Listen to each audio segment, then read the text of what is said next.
ಜ್ಯೋತಿ ವೀಕ್ಷಕರಿಗೆ ನಮಸ್ಕಾರಗಳು.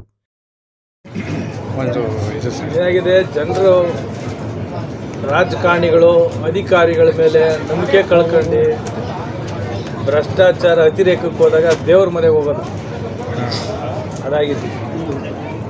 System collapse ಆದಾಗ, ಆಡಳಿತ ಕೊಲಾಪ್ಸ್ ಆದಾಗ ದೇವರೇ ದಿಕ್ಕು ಅನ್ನೋ ರೀತಿ ಎಲ್ಲ ಕಡೆ ಪೂಜೆ ಪುರಸ್ಕಾರಗಳು ನೀವೇ ನೋಡ್ತಾ ಇದ್ದೀರಿ. ಏನಕ್ಕೆ ಜಾಸ್ತಿ ಆಗ್ತಾ ಇದೆ ಅಂದರೆ ಈ ಭ್ರಷ್ಟ ಸೊಸೈಟಿಯಲ್ಲಿ ದೇವರೇ ನಮಗೆ ದಿಕ್ಕು ಅನ್ನೋ ಎಲ್ಲ ಸೇರ್ಕೊಂಡು ವಿಧಿ ಇಲ್ಲದೆ ಇಲ್ಲಿಗೆ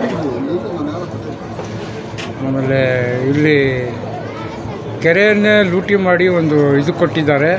ಅದನ್ನು ಮರೆಮಾಚಿ ಅಂತ ನಂಜೇಗೌಡರು ನಿನ್ನೆ ಇವರು JDS ಅವರು ಒಂದು ಆರೋಪ ಮಾಡಿದ್ದಾರೆ.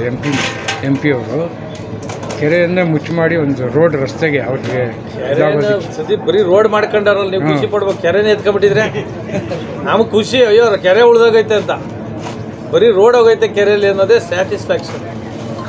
ಕೆರೆಗಳು ಒಟ್ಟಾಗೈತೆ, ಕಾಡು ಒಟ್ಟೋಗೈತೆ. ಆಮೇಲೆ ಮಾಲೂರಲ್ಲಿ ಕೆರೆಗೆ 18 ಕೋಟಿ ಬಿಲ್ಲು ಮಣ್ಣೆತ್ತಿಂಗ್ ಹಾಕೋಕ್ಕೆ. ಯಾರಿಗೆ ದೂರು ಕೊಡೋದು ನಾವು? ಎಲ್ಲರೂ ಶಾಮೀಲ್, ಅಧಿಕಾರಿಗಳೆಲ್ಲ. ಅಧ್ಯಕ್ಷರಿಗೆ ಹೇಳ್ತಾ ಇದ್ದೀನಿ, ಒಂದು ರಾಜ್ಯ ಮಟ್ಟದಲ್ಲಿ ಇದನ್ನೆಲ್ಲ ತರಬೇಕು ಗಮನಕ್ಕೆ. ಇಲ್ಲಾಂದರೆ ಇದು ಕೊನೆನೇ ಇಲ್ದಂಗೆ ಆಗ್ಬಿಟ್ಟಿದೆ. ಬರೀ ಒಂದು ಕೆರೆ ಹೇಳ್ತಾ ಇದ್ದೀರಿ, ಬಗುರುಕುಂ ಸಾಗುವಳ್ಳಿಲಿ ಬರ್ಕೊಬಿಟ್ಟವ್ರೆ. 122 ಎಕರೆ ಕಂಡಿಡ್ದು ವಾಪಸ್ ಮಾಡಿಸ್ದೆ. ಮತ್ತೆ ಬಂಡೆ ಹೊಸೂರು ಹತ್ರ 11 ಎಕರೆ ಕೋರ್ಟಲ್ಲಿ ಆರ್ಡರ್ ಮಾಡ್ದಂಗೆ ಎಕ್ಸ್ಪರ್ಟ್ ಆರ್ಡರ್ ಮಾಡಿಸ್ಕೊಂಡು ಖಾತೆ ಮಾಡಿದ್ದಾರೆ. ಯಾರಿಗೆ? ವೇರ್ ಹೌಸ್ ಓನರ್ಸ್ಗೆ ಸರ್ಕಾರಿ ಆಸ್ತಿನ ಯಾರೋ ಒಬ್ಬನ ಮಿಡ್ಲ್ ಮ್ಯಾನ್ನ ಕ್ರಿಯೇಟ್ ಮಾಡಿ ಎಲ್ಲ ದಾಖಲೆಗಳಿರುತ್ತೆ. ಅಧಿಕಾರ ಬಂದಾಗ ವಾಪಸ್ ತಗೋತೀವಿ. ಇಲ್ಲಿ ಮಾಲೂರಲ್ಲಿ ವಿರೋಧ ಪಕ್ಷದವರೇ ಇಲ್ಲ ಅಂತ ಕೆಲವರು ಕಾರ್ಯಕರ್ತರು ಹೇಳ್ತಾರೆ. ವಿರೋಧ ಪಕ್ಷದವ್ರು ಇದ್ದಾರೆ, ಏನು ಮಾಡ್ಬೇಕು ನೀವು ಹೇಳಿ. ಇದು ರಸ್ತೆ ಅಭಿವೃದ್ಧಿ ಆಗಲಿ, ಆಮೇಲೆ ಜಲ್ಲಿ ಪ್ರೆಷರು ಅನಧಿಕೃತವಾಗಿ ನಡೀತಾ ಇದೆ, ಸಾವು ನೋವುಗಳು ಸಂಭವಿಸ್ತಾ ಇದೆ. ಅದ್ರ ಬಗ್ಗೆ ಚಕ್ಕಾರ ಎತ್ತವರು ವಿರೋಧ ಪಕ್ಷ. ಎಲ್ಲಿ ಚಕ್ಕಾರ ಎತ್ತೋದು? ಇಲ್ಲಿ ಮಾಲೂರು ತಾಲೂಕಲ್ಲಿ ಸಿದ್ದರಾಮಯ್ಯ 14 ಸೀಟು ತಪ್ಪಾಗಿದೆ ಅಂತ ವಾಪಸ್ ಕೊಟ್ಟರು. ಏನಾರ ಕ್ರಮ ಆಯ್ತಾ? ನಾನು ತಪ್ಪು ಮಾಡಿಬಿಟ್ಟು ವಾಪಸ್ ಕೊಟ್ಬಿಟ್ರೆ ಕ್ರಮ ಅಂದನ? ಇಲ್ಲಿ DC ನಮ್ಮ ಮಾತು ಕೇಳ್ತಾರ? DC ಅರ್ಜಿ ಕೊಟ್ಟರೆ ಆಗ್ತದಾ? AC ಅರ್ಜಿ ಕೊಟ್ಟರೆ ಆಗ್ತದಾ? ತಹಸೀಲ್ದಾರ್ಗೆ ಹೇಳ್ಬೇಕಾ? ಲೋಕಾಯುಕ್ತ ಕೊಡೋದಾ? ಎಲ್ಲಿ ಕೊಡೋದು? ವಿರೋಧ ಪಕ್ಷ ಇದೆ. ಭಾರತೀಯ ಜನತಾ ಪಾರ್ಟಿ ಸದೃಢವಾಗಿದೆ. ಬೆಂಗಳೂರಲ್ಲಿ 100 ಅಡಿಗೆ 100 ರೂಪಾಯಿ ಫಿಕ್ಸ್ ಆಗಿರೋದು ದೇಶಕ್ಕೆಲ್ಲ ಗೊತ್ತು. ಏನು ಮಾಡೋಕ್ಕಾಗ್ತಾ ಇದೆ ಹೇಳಿ? ವಿರೋಧ ಪಕ್ಷ ದಿನ ಬೈಕಂಡು ಸೋಷಿಯಲ್ ಮೀಡಿಯಲ್ಲಿ ಬೈಕಂಡು ಅಲ್ಲಿ ಇಲ್ಲಿ ರೋಡ್ಗಳಲ್ಲಿ ಧರಣಿ ಮಾಡಿದ್ರೆ ಸಾಲ್ವ್ ಆಗ್ತದ? ಆ ಧರಣಿ ಮಾಡೋದಕ್ಕೂ ಒಂದು ಬೆಲೆ ಇರಬೇಕಲ್ಲ. 10 ಜನ ಬಂದು ಭ್ರಷ್ಟಾಚಾರದ ವಿರುದ್ಧ ಮಾತಾಡ್ತಾವ್ರೆ ಅಂತಂದರೆ ಯಾವ್ದಾರ ಕ್ರಮ ಆಗಿದೆಯಾ? ಎಲ್ಲ ನೋಡಿದ್ದೀರಿ? ತಹಸೀಲ್ದಾರ್ ಹೇಳ್ತೀನಿ, ಯುದ್ಧ ನಡೀತಾ ಇತ್ತು, ಆಪರೇಷನ್ ಸಿಂಧೂರ್. ದೇಶ ಪೂರ್ತಿ ಆ ಕಡೆ ಈ ಕಡೆ ಬಾಂಬ್ಗಳು ಹಾಕಂತ ಇದ್ರು. ಆ ಯುದ್ಧ ನಡೀತಾ ಇದೆ. ಅವತ್ತು ತಹಸೀಲ್ದಾರ್ಗಳು ದುಡ್ಡು ತಗೊಂಡೇ ಕೆಲಸ ಮಾಡ್ರು. ಅವತ್ತು DC ಆಫೀಸಲ್ಲಿ ದುಡ್ಡು ತಗೊಂಡೇ ಕೆಲಸ ಆಗಿರೋದು. ದೇಶ ಎಲ್ಲ ಹೋದ್ರೂ ಪರವಾಗಿಲ್ಲ, ನನಗೆ ದುಡ್ಡು ಬೇಕು ಅನ್ನೋ ಮನೋಭಾವಕ್ಕೆ ಹೋಗಿ ಭ್ರಷ್ಟಾಚಾರನ ತಡೆಯೋಕ್ಕೆ ಯಾವ್ದಾರ ಒಂದು ಡಿಪಾರ್ಟ್ಮೆಂಟ್ ಇದೆಯಾ? ಧರಣಿಗಳು ಮಾಡಿ ಅಪೋಸಿಷನ್ ಎಲ್ಲಿಗೆ ಹೋಗ್ತೀವಿ? ಸುಮ್ಮನೆ ನಮ್ಮ ಜನನ ಕರ್ಕೊಂಡೋಗಿ ಧರಣಿ ಮಾಡಿಸಿ ಅವ್ರ ಮೇಲೆ ಕೇಸ್ ಹಾಕ್ಸ್ಬೇಕಷ್ಟೆ ಅಲ್ವಾ? ಹೇಳಿ, ನೀವೇ ಪತ್ರಕರ್ತರಾಗಿ ನೀವೇ ಬರೀತೀರ. ನಾಳೆ ಒಂದು ಇಶ್ಯೂ ತಗೊಂಡು ಇವಾಗ ಕೆರೆ ನೀವೇ ಗೆಪ್ಸಿದ್ದು, ಕೆರೆದು ನೀವೇ ಬರೀರಿ. ಯಾವ ಡಿಪಾರ್ಟ್ಮೆಂಟಿಗೆ ಕೊಡ್ತೀರ ಕೊಡ್ರಿ. ಆ ರೋಡ್ನ ಕಿತ್ತಾಕ್ಸ್ಬಿಟ್ರೆ ನೀವು ಹೇಳಿದ್ದೆಲ್ಲ ನಾನು ಕೇಳ್ತೀನಿ. ನೀವು ಯಾವ ಪಾರ್ಟಿಗೂ ಸೇರಿದವರಲ್ಲ. ನಾವು ಮಾಡಿದ್ರೆ ಪೊಲಿಟಿಕಲ್ ವೆಂಡೇಟಾ ಅಲ್ವಾ? ನೀವು ಮಾಡ್ಬೋದಲ್ಲ. ಮೊದಲು 20 ವರ್ಷದಿಂದ ಒಂದು ಆರ್ಟಿಕಲ್ ಬಂದ್ಬಿಟ್ಟಿದ್ರೆ ಪೇಪರಲ್ಲಿ ನಡುಗೋಗ್ಬಿಟ್ಟು ರಾಜೀನಾಮೆ ಕೊಟ್ಬಿಡೋರು. ರಾಮಕೃಷ್ಣ ಹೆಗಡೆ ಅವರು ಫೋನ್ ಕದ್ದಾಲಿಕೆ ಪ್ರಕರಣದಲ್ಲಿ ನನ್ನ ಮೇಲೆ ಆರೋಪ ಬಂತು ಅಂತ ರಾಜೀನಾಮೆ ಕೊಟ್ಟು ಜೈಲಿಗೆ ತಗೊಂಡೋಗಿ ಹಾಕಿದ್ರು. ಇವಾಗ ಅಧಿಕಾರ ಮಾಡ್ತಾರೆ ಜೈಲಿಂದ. ಕೇಜ್ರಿವಾಲ್ ಅವ್ರು ಮಾಡ್ದಲ್ಲ. ಎಲ್ಲಿ ಮಾಡ್ಬೇಕು ಹೇಳ್ರಿ ಸ್ಟ್ರೈಕ್? ನಾಳೆಯಿಂದ ಇವತ್ತಿಂದನೇ ಕೂತ್ಕೊಬಿಡ್ತೀನಿ. ತಾತ್ಕಾಲಿಕವಾಗಿ ಮಾಡೋದಲ್ಲ, ಎಂಡ್ ತೋರಿಸ್ಬೇಕು. ತಾರ್ಕಿಕ ಹಂತಕ್ಕೆ ತಗೊಂಡೋಗಿದ್ರೆ ಮಾಡ್ಬೋದು. ಯಾರು ಭಯ ಭಕ್ತಿ ಅನ್ನೋದೇ ಇಲ್ಲ, ಹೊರಟೋಗೈತೆ. ಬಿಸ್ನೆಸ್, ರಾಜಕಾರಣ ಇನ್ನೊಂದು ಹೇಳ್ತಾರೆ ಕೆಲವರು ಬೇರೆ ತಾಲೂಕಿಂದ ಬಂದು ಇಲ್ಲಿ ಚುನಾವಣೆಗೆ ಸ್ಪರ್ಧಿಸ್ತಾರೆ, ತಿರ್ಗಾ ಹೊರಟೋಗ್ತಾರೆ. ಹೇಳ್ತಾರೆ ನನಗಲ್ಲ, ಇನ್ನೊಬ್ರು ಹೇಳ್ತಾ ಇದ್ರು. ಪಾಪ ರೂಪ ಶಶಿಧರ್ ಅವ್ರಿಗೆ ಹ್ಞೂ vote ಹಾಕ್ಬೇಡ್ರಿ ಅಂತ ಹೇಳಿದವರು, ಇಂಡೈರೆಕ್ಟಾಗಿ ಹೇಳೋರು.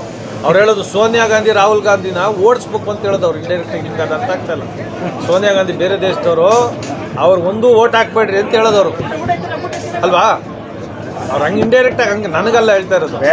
ರೂಪ ಶಶಿಧರ್ ಅವ್ರಿಗೆ, ಕೊತ್ತೂರು ಮಂಜು ಅಂತ ಪಾಪ ಅವ್ರಿಗೆಲ್ಲ ಆಗಲ್ಲ ಅವ್ರು ನೋಡಿದ್ರೆ. ಅದಕ್ಕೆ ಇಂಡೈರೆಕ್ಟಾಗಿ ನನ್ನ ಇಟ್ಕೊಂಡು ಸೋನಿಯಾ ಗಾಂಧಿ ಮೇಲೆ ಹೇಳ್ತಾ ಇರೋದು. ಬೇರೆ ದೇಶದಿಂದ ಬಂದವಳ ಯಮ್ಮನಿಗೆ ಯಾಕೆ ಓಟ್ ಹಾಕ್ತೀರಿ, ಯಮ್ಮನಿಗೆ ಯಾಕೆ ಗೌರವ ಕೊಡಬೇಕು ಅನ್ನೋದು ಅವ್ರು ಹೇಳೋದು ಅಲ್ವಾ? ಅದಕ್ಕೆ ಹೇಳೋದು. ರಾಹುಲ್ ಗಾಂಧಿ ಬೇರೆ ದೇಶದ ಹೆಣ್ಣುಮಗಳು ಹುಟ್ಟಿರೋದು, ಯಾವುದೇ ಕಾರಣಕ್ಕೂ ಅವ್ರನ್ನ ಪ್ರಧಾನಮಂತ್ರಿ ಮಾಡಬೇಡಿ ಅಂತ ಅವ್ರು ಹೇಳ್ತಾ ಇರೋದು ಇಂಡೈರೆಕ್ಟಾಗಿ. ವೇಣುಗೋಪಾಲ್ ಅವ್ರು ಬರ್ತಾರಲ್ಲ ಇನ್ಚಾರ್ಜು, ಬೇರೆ ರಾಜ್ಯದಿಂದ ಬಂದು ಇಲ್ಲಿ ಇನ್ಚಾರ್ಜಿಗೆ ಬಂದವ್ರೆ, ಅವ್ರಿಗೆ ಮರ್ಯಾದೆ ಕೊಡಬೇಡ್ರಿ ಅಂತ ಅವ್ರು ಹೇಳ್ತಾ ಇರೋದು.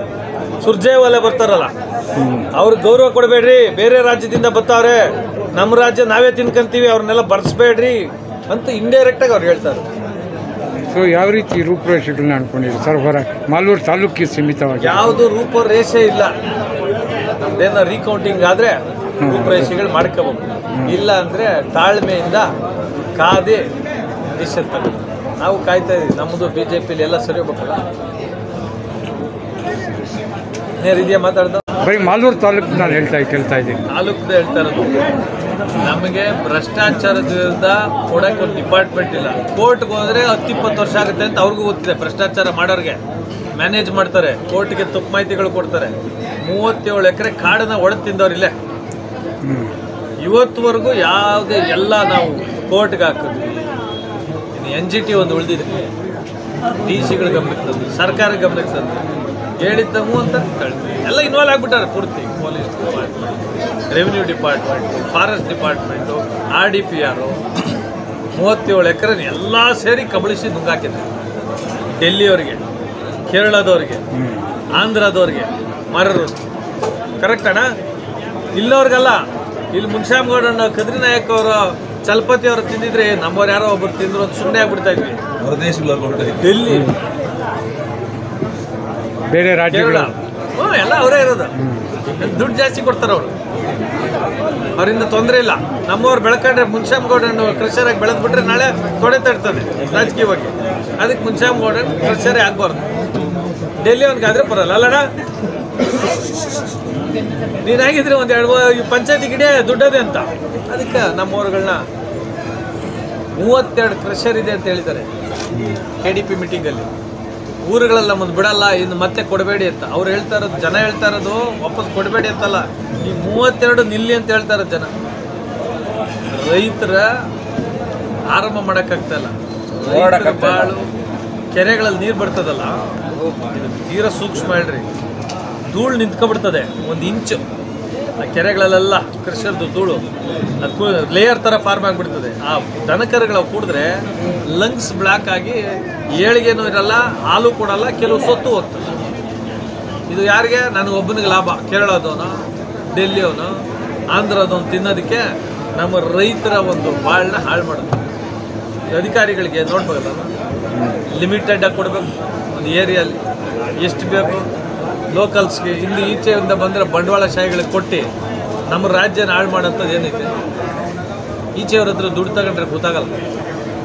ಮುನ್ಶ್ಯಾಮ್ಗೌಡನಿಗೆ ಕೇಳಿದ್ರೆ ಊರಲ್ಲಿ ಹೇಳ್ಕೊಬರ್ತಾರೆ, ಹೋಗಿ ಇಷ್ಟು ಕೇಳಿದ್ನು ಅಂತ.